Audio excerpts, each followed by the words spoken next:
Not every Jeep the military tested made it to the battlefield, and some failures were expensive enough to end entire companies. Number 5. The Marmon-Herrington Ford. Built in 1940 as one of the earliest four-wheel drive contenders for the Army's light vehicle contract, this modified Ford used a complicated conversion kit bolted onto an existing car chassis rather than a purpose-built design. Its heavy conversion parts added significant weight, and the engine simply wasn't built to handle the extra strain of true off-road use. Army testers pushed it through muddy proving grounds at Fort Holabird, watching it struggle where lighter, purpose-built prototypes moved past with ease. The complexity of retrofitting a civilian car for military duty proved far costlier than starting from scratch. Would you have trusted a hastily converted car over something built specifically for war from day one? Number 4. The American Bantam Model 60. Before Bantam's later BRC-40 impressed the Army, this earlier 1940 attempt struggled badly during initial trials, its underpowered engine unable to maintain speed across the rough terrain testers demanded.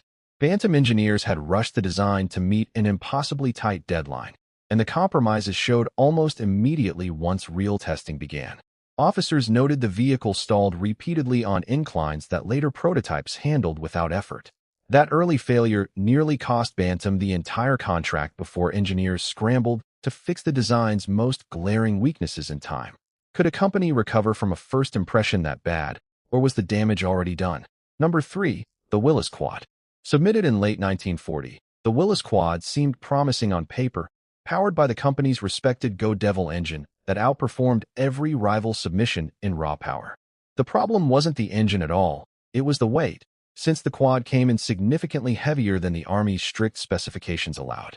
Testers loved how it drove, but officials couldn't simply ignore rules meant to keep the vehicle light enough for aircraft transport and rough deployment.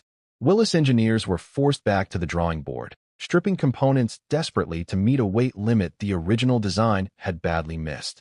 Would you have gambled an entire contract on power alone while ignoring the rules everyone else followed?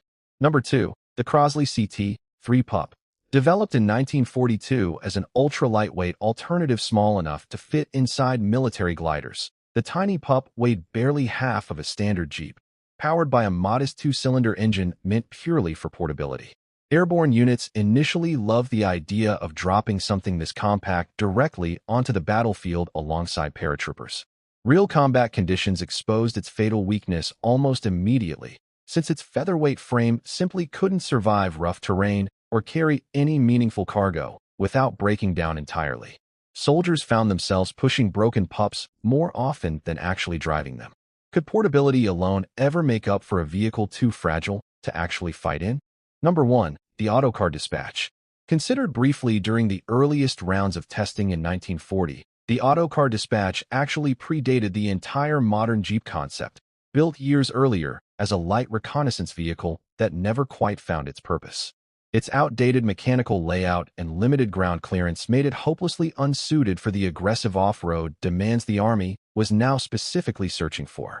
Testers dismissed it almost immediately once genuine four-wheel drive competitors arrived, recognizing instantly how far reconnaissance vehicle design needed to evolve.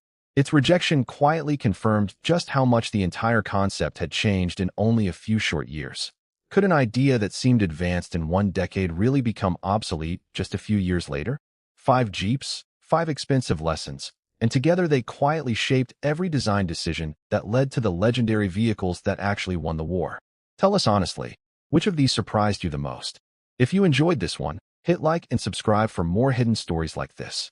Thanks for watching, and we'll see you next time.